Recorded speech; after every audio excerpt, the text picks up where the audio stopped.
So guys, king and queen of the ring जो हो रही थी जिरा सऊदी अरेबिया सुपर डोम से, वो फाइनली एंड हो चुकी है। वैसे तो ऑफिशियल अटेंडेंस अभी ब्रेक नहीं हुई डब्ल्यूडब्ल्यूई की तरफ से, बट हिस्ट्री को ध्यान में रखते हुए 13 से 14,000 लोग तो यहाँ पे जरूर आए होंगे। तो लेट्स सी आज हमें यहाँ क्या कुछ देखने को मिला। एंड नाउ आप देख रहे हैं रेसलमैनिक्स, एंड सब्सक्राइब करना तो बनता है। तो शो की धमाकेदार स्टार्टिंग होती है the women's world heavyweight championship match से। बेकी लिंच अपने टाइटल को डिफेंड करी थी अगेंस्ट लिव मॉर्गन। अब ये मैच काफी हद तक एक नॉर्मल मैच जैसा ही था, लेकिन लास्ट में चीजें काफी इंटरेस्टिंग हो गई जब डोमिनिक मिस्टीरियो मैच में इंटरफियर करने आ गए, स्पेशली तब जब बेकी अपना आर्म बार लगा के मैच को जीतने वाली थी। डोमिनिक बेकी की तरफ एक चेयर फेंक देते और रेफरी को परेशान कर रहे होते हैं और बेकी को कह रहे होते कि लिव मॉर्गन को चीट कर दो ताकि रिया रिप्ली को उनका बदला मिल सके, लेकिन पासा उल्टा ही पड़ जाता है। खुद लिव मॉर्गन ही बेकी लिंच को चेयर पे पटक देती है और अपना फिनिशर लगाकर मैच को जीत जाती है, बन जाती है new world heavyweight champion. And trust me, मन को बहुत सुकून मिला जब लिव मॉर्गन ने वो टाइटल अपने हाथों में उठाया। नेक्स्ट हमें देखने को मिलता है एक triple threat match for the intercontinental championship. Sami Zayn अपने टाइटल को डिफेंड कर रहे थे against Chad Gable and Bronson Reed. And wrestling wise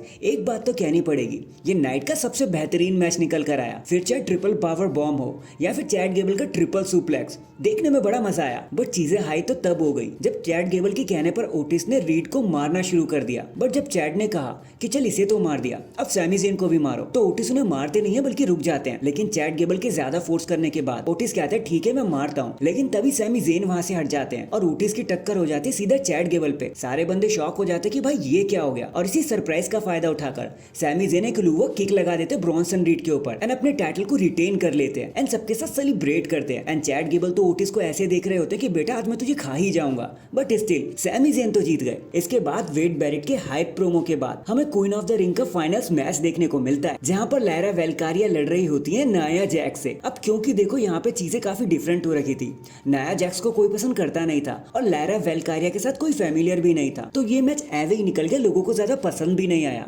but in the and एक सेकंड रोप एनाइलेटर लगाकर नाया जैक्स मैच को जीत जाती है और बन जाती है क्वीन ऑफ द रिंग, जिसके बाद ट्रिपल एच आकर उन्हें क्राउन प्रेजेंट करते हैं एंड नाया जैक्स इमोशनल हो जाती हैं और देखकर लगता है कि उन्होंने अपना कैरेक्टर तोड़ दिया है, लेकिन फिर वो खुद को संभाल लेती हैं, जिसके साथ हमें पता चलता है कि उनको एक टाइटल अपॉर्चुनिटी भी मिलने वाली है एट समर स्लैम, जैसे ट्रिपल एच ने कहा था। बट बाद में केला उनका इंटरव्यू लेने आती है, जब नाया उन्हें रोकते हुए कहते हैं कि चुप हो जाओ, मेरे को पता है तुम लोग मेरे लिए खुश नहीं हो, लेकिन मैं अपने लिए बहुत खुश हूँ और अब मैं क्वीन भी बन गई हूँ और बहुत जल्दी समर स्लैम में चैंप भी बन जाऊंगी। देन हमें बैक स्टेज में बेकी लिंच देखने को मिलती है, जहाँ ब्रायन उनसे डिटेल मांग रहे होते हैं, तो बेकी कहती है भाड़ में जाओ तुम। भाड़ में गई रिया और भाड़ में गई लिव मॉर्गन और भाड़ में गया डोमिनिक मिस्टीरियो। मुझे तो बस एडम पियर्स से बात करनी है, मेरा रीमैच बनता है और मुझे मेरा रीमैच अभी के अभी चाहिए, इसी हफ्ते के अंदर, मेरे को वेट नहीं करना। और ये मूवमेंट यहीं पर खत्म हो जाता है। इसके बाद हमें किंग ऑफ द रिंग का फाइनल्स देखने को मिलता है, जहाँ गंथर लड़ रहे थे द वाइपर रेंडी ओर्टन से। इन दोनों के बीच में द घमासान मैच हुआ एंड इनका मैच स्टार्ट होते एक स्टेलमेट की कंडीशन पर आ गया। पूरा का पूरा क्राउड रेंडी ऑर्टन के पीछे रखा था कि भाई आप ही जीतो, लेकिन एक बार जब रेंडी ऑर्टन की नी हट हो गई तो बस फिर उसके बाद वो कुछ कर ही नहीं पाए। गंथर को ज्यादा कुछ करने की जरूरत नहीं पड़ी, एक दो बार उन्होंने आरकेओ तो लगाए, लेकिन अपनी नी की वजह से उसे कैपिटलाइज नहीं कर पाए।